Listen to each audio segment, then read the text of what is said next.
So I want to talk to you about this change of direction profiling. I've thought about it many times before. I'm probably not the first person to think about this. Regardless, let's just talk about it and share it. So you guys can watch the video down below. Basically, it looks like this. You have a starting position, you have a midpoint, and then you have an end. And the thing about this end point is always the same, the midpoint is always the same, but you can move your starting point. So you can move it here, here, here. And what you can do here is you can take the angle of change, so maybe that's like 45 degrees, that's 90 degrees, that's 135, straight ahead's 180. And you can do this in a circle all the way around. So what you get here essentially is something that looks like this. I call it clock change of direction, like hands on a clock, or you can call it whatever the heck you want to do, but you can measure how fast someone moves in a straight line through 180 degrees. I lied, not 180.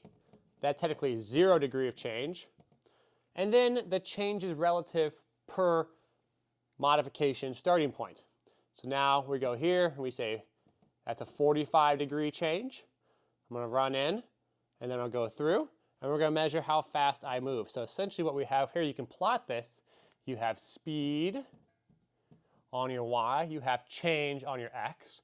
Your highest speed, I haven't actually profiled this before, but I'm sure you could. The highest speed is going to be that initial starting point of 0, because that's a straight line ahead. And then you can begin to measure how much slower you get per added degree of change. And you have some sort of maybe a change of direction profile relative to your top speed. Now, you can modify this however the heck you want.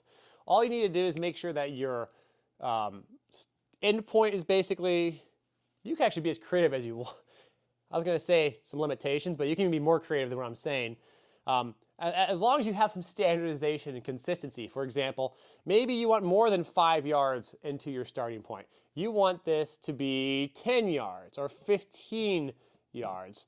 And so then maybe you make this X number of yards. But the point is, as long as you keep it consistent, you can measure the change in your speed relative to the change of direction. Again, totally up to you. I used to watch the video. I use a trash can. If you're doing this, probably don't use a trash can. You want something that doesn't get in the way of your movement. Maybe you have something like a small circle that you run to, and at least one of your feet have to touch that circle before you change. A single point is tough because you don't want the athlete to be just running and trying to strike that single point.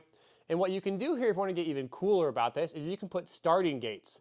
So you can have a timing gate here and a timing gate here, timing gate here, timing gate here, and then you can move the timing gates to where you start.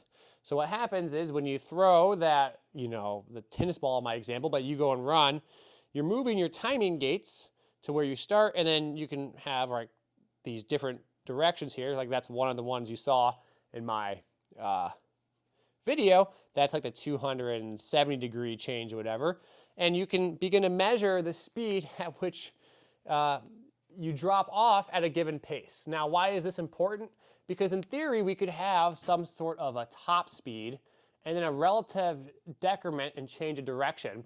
And those are why some athletes you might see can just absolutely blaze straight ahead, but they struggle when they move left to right. And you could potentially map that as a relative percentage, like, oh, at 90 degrees, this person has a 30% drop off versus some of my better athletes only have a 15% drop off. Again, cool creative ways you can think about profiling, change of direction. I wanted to share it with you all here as always. So thanks. I hope you guys enjoy. I hope that made sense along with the description above and the additional video that goes along with this. If you're watching this, that is with the newsletter. If you're watching this separately, well, too bad you don't get the additional videos or the description. You just get me drawing on the whiteboard. So I appreciate you guys listening as always. Thank you, and I hope you enjoyed.